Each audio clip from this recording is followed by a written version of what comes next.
आकाशवाणी भोपाल से प्रस्तुत हैं प्रादेशिक समाचार।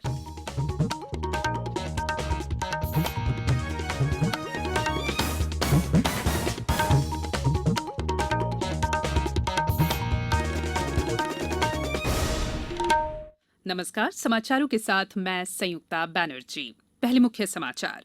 प्रधानमंत्री नरेंद्र मोदी ने मन की बात कार्यक्रम में देशवासियों से आत्मनिर्भर भारत के लिए तेजी से काम करने और एक बार फिर स्वच्छता का संकल्प लेने का आह्वान किया। कोरोना महामारी के मद्देनजर वाहनों के लिए जरूरी दस्तावेजों की वैधता अगले साल 31 मार्च तक बढ़ाई गई। कल से प्रस्तावित विधानसभा का शीतकालीन सत्र नहीं होगा, सर्वदलीय बैठक में लिया गया फैसला। प्रदेश में चक्रवाती गतिविधियां तेज होने से ठंड बढ़ने के आसार और हमारी विशेष श्रृंखला अच्छी खबर में सुनिए रतलाम जिले में खेतों को पशुओं से बचाने के प्रयासों पर विशेष रिपोर्ट। अब समाचार विस्तार से। प्रधानमंत्री नरेंद्र मोदी ने देशवासियों से आत्मनिर्भर भारत के लिए तेजी से काम करने और एक बार फिर स्वच्छता का संकल्प लेने का आह्वान किया है। उन्होंने आज आकाशवाणी से मन की बात कार्यक्रम में कहा कि कोरोना महामारी के चलते दुनिया को कई मुसीबतों का सामना करना पड़ा है, लेकिन इस संकट से हमने एक सबक भी सीखा है और अपनी क्षमताओं का भरपूर विकास किया है। मैंने देश में आशा का एक अद्भुत प्रभाव भी देखा है। चुनौतियां खूब आई, संकट भी अनेक आए। कोरोना के कारण दुनिया में सप्लाई चेन को लेकर अनेक बाधाएं भी आई, लेकिन हमने हर संकट से नए सबक लिए। देश का नया सामर्थ्य भी पैदा हुआ। प्रधानमंत्री ने देश में मेड इन इंडिया सामान की बढ़ती मांग का जिक्र करते हुए कहा कि ये लोगों की मानसिकता में सकारात्मक बदलाव का संकेत है। उन्होंने देशवासियों को नए साल की शुभकामनाएं देते हुए एक बार फिर स्वच्छता का संकल्प लेने की अपील की। उन्होंने कहा कि देश को सिंगल यूज प्लास्टिक से मुक्त करना ही हमारे नए साल के संकल्पों में से एक है। श्री मोदी ने स्वच्छता को लेकर देश के कई हिस्सों में चलाए जा रहे अभियानों से भी प्रेरणा लेने का आह्वान किया।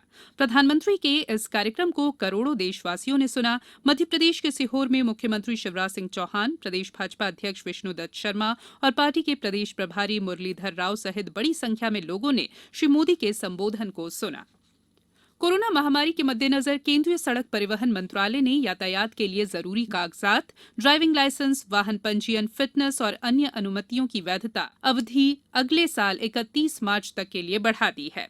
मंत्रालय की ओर से राज्यों और केंद्र शासित प्रदेशों को जारी दिशा निर्देशों में कहा गया है कि अब वाहनों से संबंधित सभी दस्तावेजों की वैधता 31 मार्च 2021 तक मानी जाएगी। केंद्रीय माध्यमिक शिक्षा बोर्ड की अगले साल होने वाली परीक्षाओं की तिथियां 31 दिसंबर को घोषित की जाएंगी।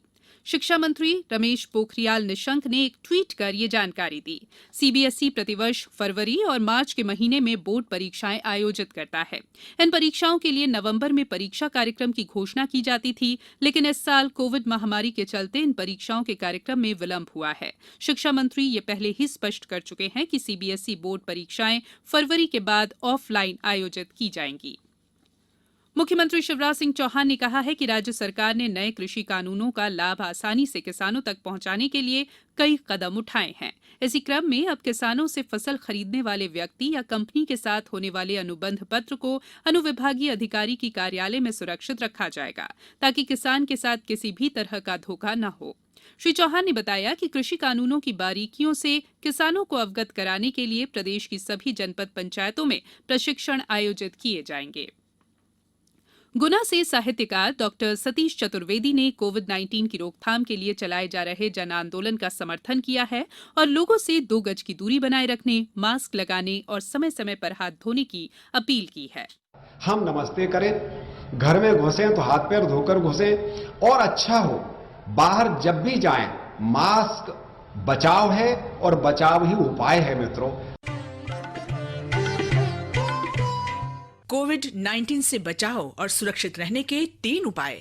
मास्क लगाएं, 2 गज दूरी है जरूरी, सुरक्षित दूरी रखें, हाथ और मुंह साफ रखें। ब्रेक के बाद बुलेटिन में एक बार फिर आपका स्वागत है। कोरोना के चलते कल से प्रस्तावित विधानसभा का शीतकालीन सत्र स्थगित करने का फैसला लिया गया है। विधानसभा के सामयिक अध्यक्ष रामेश्वर शर्मा द्वारा सत्र को लेकर सर्वदलीय बैठक में यह निर्णय लिया गया। बैठक में बताया गया कि कुछ सदस्यों के अलावा बड़ी संख्या में कर्मचारी कोरोना संक्रमित पाए गए हैं। इसके चलते ये सत्र आयोजित करना उचित नहीं होगा। इस प्रस्ताव पर बैठक में मौजूद सभी सदस्यों ने अपनी सहमति जताई। प्रदेश में चक्रवाती गतिविधियां बढ़ने से कल से ठंड बढ़ने के आसार हैं। प्रदेश में आज 22 जगहों पर तापमान 4 से 10 डिग्री सेल्सियस दर्ज किया गया। वहीं 13 स्थानों पर सामान्य तापमान से 3 डिग्री सेल्सियस ज्यादा रिकॉर्ड किया गया। होशंगाबाद में सबसे अधिक 13.2 डिग्री सेल्सियस पारा दर्ज हुआ, जबकि इंदौर में 12.5 और भोपाल में 10.8 डिग्री सेल्सियस तापमान दर्ज किया गया। उमरिया सबसे सर्द रहा, यहां रात का पारा 4.2 डिग्री दर्ज किया गया। हमारी विशेष श्रृंखला अच्छी खबर के 77वें अंक में सुनिए रतलाम जिले में खेतों को पशुओं से बचाने के प्रयासों पर विशेष रिपोर्ट। अच्छी खबर में आप हर रविवार रूबरू होते हैं प्रदेश के किसी भी इलाके की उस खबर से जो सकारात्मक है और समाज को दिशा देने में मददगार हो सकती है।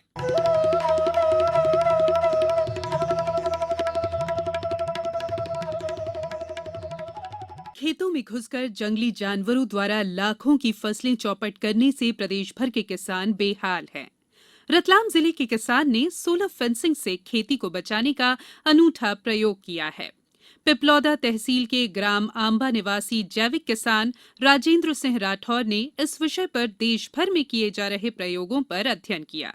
इसके आधार पर अपने खेत में नवाचार करते हुए 7 हेक्टेयर क्षेत्रफल में सोलर फेंसिंग लगाई है। इसमें हर समय सोलर ऊर्जा से संचालित करंट आता रहता है। इस सिस्टम से खेत में घुसने की कोशिश के दौरान तार के छूते ही जानवर या मनुष्य को डीसी करंट लगता है। डीसी करंट का झटका जानलेवा नहीं होता, लेकिन ये इतना तेज होता है कि मस्तिष्क में दोबारा न जाने की स्मृति बन जाती है। इसमें एक सोलर पैनल लगा देते हैं अपन 50 वाट का, 40 का भी चलता है वैसे। तो उस पैनल से जो धूप से करंट बनता है वो आता है चार्ज कंट्रोलर में, छोटा सा डब्बा होता है, और उस चार्ज कंट्रोलर से फिर करंट जाता है बैटरी में, जो अपन एक lead acid battery, sealed battery use करते हैं ताकि बार बार मेंटेनेंस नहीं हो। वो बैटरी चार्ज होती है उससे, और वो बैटरी अपना करंट देती है शॉक बनाने वाली मशीन को। बैटरी से डीसी करंट ही बनता है कि शॉक से कोई मरता नहीं है, लेकिन झटका तो बहुत तगड़ा लगता है। एक और कृषक भगवानपुरी गोस्वामी भी राजेंद्र सिंह राठौर से प्रेरित होकर अपने खेत में भी यही तकनीक आजमाने की सोच रहे हैं। ये जो प्रयोग किया है आंबा में राजेंद्र सिंह जी राठौर किसान ने, बहुत अच्छा प्रयोग है और हमने इसको देखा है, समझा है, कम लागत का है। हम भी इसको अपनाने का सोच रहे हैं, लेकिन थोड़ा सा अगर शासन भी इसमें मदद करता है तो बड़े पैमाने पे ये लोग किसान लगा सकेंगे और ये जंगली जानवर और खासकर नील गाय और जंगली सुअर से फसलों की रक्षा हो सकेगी। सोलर ऊर्जा का उपयोग करने वाली ये विधि न केवल सस्ती बल्कि कारगर साबित हो रही है। रतलाम से अदिति मिश्रा के साथ समाचार कक्ष से मैं संयुक्ता बैनर्जी। भारतीय जनता पार्टी जिला अध्यक्षों का 2 दिवसीय राज्य स्तरीय प्रशिक्षण शिविर आज सीहोर में संपन्न हो गया। पार्टी के महासचिव कैलाश विजयवर्गीय, प्रदेश प्रभारी मुरलीधर राव, मुख्यमंत्री शिवराज सिंह चौहान, प्रदेश भाजपा अध्यक्ष वीडी शर्मा ने अलग अलग विषयों पर जिला अध्यक्षों को संबोधित किया। इस शिविर में केंद्र और राज्य सरकारों की उपलब्धियों के अलावा संगठन को और अधिक मजबूत बनाने के बारे में भी चर्चा हुई। प्रख्यात पत्रकार स्वर्गीय माणिक चंद्र वाजपेयी राष्ट्रीय पुरस्कार फिर से शुरू किया जाएगा।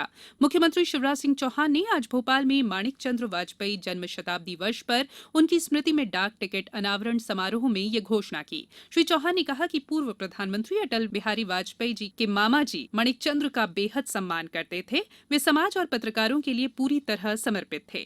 कार्यक्रम की अध्यक्षता करते हुए हरियाणा और त्रिपुरा के पूर्व राज्यपाल कप्तान सिंह सोलंकी ने कहा कि मामा जी के नाम से विख्यात माणिक चंद्र वाजपेयी समाज के लिए प्रेरणा के केंद्र थे। अब कुछ समाचार संक्षेप में। प्रदेश में मिलावट से मुक्ति के लिए व्यापक अभियान चलाया जा रहा है। अब तक 68 मिलावटखोरों के खिलाफ एफआईआर और 15 लोगों के खिलाफ रासुका की कार्रवाई की गई है। प्रोफेशनल एग्जामिनेशन बोर्ड पीईबी द्वारा स्वास्थ्य और चिकित्सा सहित 25 विभागों की समूह 5 की परीक्षा कल आयोजित की जाएगी। जबलपुर में रानी दुर्गावती विश्वविद्यालय का 31वां दीक्षांत समारोह डिजिटल माध्यम से अगले महीने जनवरी में आयोजित किया जाएगा। शहडोल में जिला स्तरीय रोजगार मेले का आयोजन किया गया और सतना जिले में नशा मुक्ति के लिए छात्र छात्राओं की ओर से व्यापक दीवार लेखन किया जा रहा है। अंत में बुलेटिन के मुख्य समाचार एक बार फिर। प्रधानमंत्री नरेंद्र मोदी ने मन की बात कार्यक्रम में देशवासियों से आत्मनिर्भर भारत के लिए तेजी से काम करने और एक बार फिर स्वच्छता का संकल्प लेने का आह्वान किया। कोरोना महामारी के मद्देनजर वाहनों के लिए जरूरी दस्तावेजों की वैधता अगले साल 31 मार्च तक बढ़ाई गई। कल से प्रस्तावित विधानसभा का शीतकालीन सत्र नहीं होगा, सर्वदलीय बैठक में लिया गया फैसला। प्रदेश में चक्रवाती गतिविधियां तेज होने से ठंड बढ़ने के आसार। और हमारी विशेष श्रृंखला अच्छी खबर में आपने सुनी रतलाम जिले में खेतों को पशुओं से बचाने के प्रयासों पर विशेष रिपोर्ट। इस बुलेटिन में फिलहाल इतना ही। बुलेटिन के अंत में एक अपील, मास्क और 2 गज की दूरी, हाथ धोना भी है जरूरी। नमस्कार।